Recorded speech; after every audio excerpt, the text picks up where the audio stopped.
भारतीय बौद्ध महासभेचे जिल्हा सरचिटणीस गौतम नागोराव दिपके यांच्या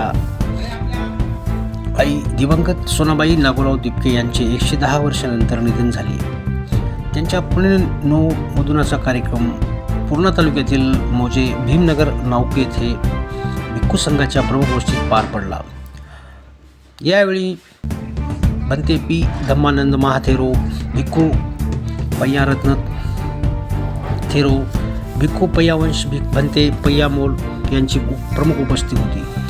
तर प्रामुख्याने डॉक्टर राहुल रणवीर, प्राध्यापक Dhanraj Lajde, Manavrao Thorat, engineer PG. Ranveer, advocate Siddharth Khare, doctor Hrishikesh Ghodke, Dnyaneshwar Dipke, Navnath Dipke, Rajkumar Dipke, Ashok Kamble, Yashwant Lamsonge, Narendra Landge, Vasantrao Khillare, Sahebrao Athawade, Panchashila Pralhad सारोखे, Sakharam गच्छे, Devidas Landge, Raju आळणे, शाहीर विजय सातोरे, भीमशाहीर बबनदादा दिपके सह नातेवाईक मित्रपरिवारांची उपस्थिती होती. यावेळी भंतेजींनी आपल्या धम्मदेशनेत गावातील जुन्या चालीरीती संपवण्याचे आवाहन करत बौद्ध संस्कृती अंगीकारण्याचे आवाहन केले.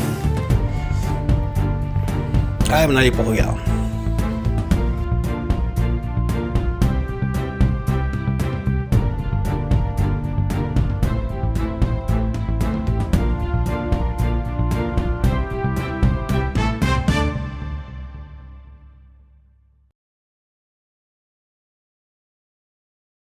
गौतम दिपके, उत्तम दिपके, सिद्धार्थ दिपके आणि 3 मुली यांची आई इथं निधन झालेलं आहे 17 ऑगस्ट आणि त्याचा आज पुण्यनोमधनाचा कार्यक्रम आहे. खऱ्या अर्थानं इतकं सुंदर असं प्रवचन धम्मदेशना आपल्याला भंतेजीनं दिलेली आहे.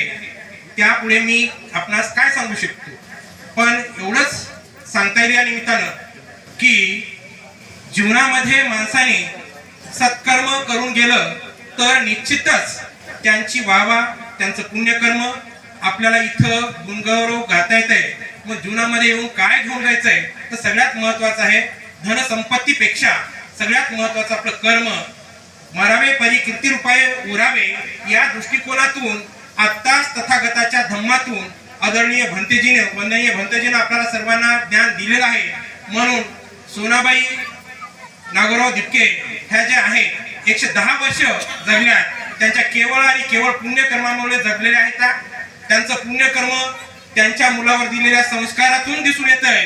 एवढी मोठा हा जो काही संपर्क इथं आलेला आहे केवळ त्यांनी त्यांच्या मुलावर केलेल्या संस्कारामुळे आलेला आहे. गौतम दिपकेंनी खूप मोठ्या प्रमाणामध्ये आपलं जे काही काम आहे तर ते समाजामध्ये केलेलं आहे. त्यांच्या कामाची पुण्याई, त्यांच्या आईचे संस्कार इथं आपल्याला निश्चितपणानं दिसत आहेत. त्या निमित्तानं आपण सगळेजण इथं श्रद्धांजली इथं व्हायला आलो होतो.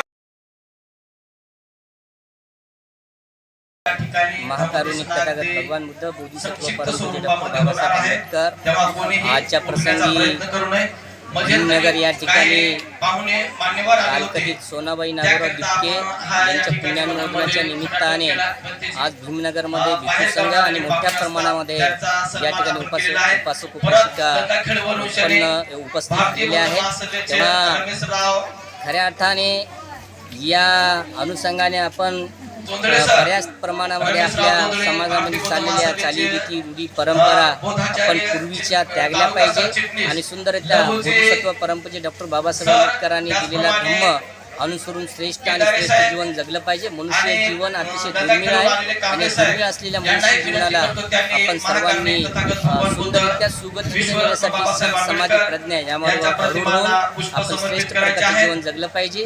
पुण्याचं अनुमोदन करणं, पुण्याच्या अनुमोदनाला आपण पाहतो कोणत्याही प्रकारचा 10वा किंवा 13वा आपल्यामध्ये नाही आहे आणि म्हणून आपण त्याला एक साजेसा दिवस आपण ठरवून त्या दिवसाला सगळ्याला सोयीनुसार आपण त्या दिवशी पुण्याचं अनुमोदन केलं पाहिजे. आज पुण्याच्या अनुमोदनानिमित्ताने ज्या ठिकाणी उपस्थित झालो अधिक बोलणार आहे सर्वांचं मनोगत.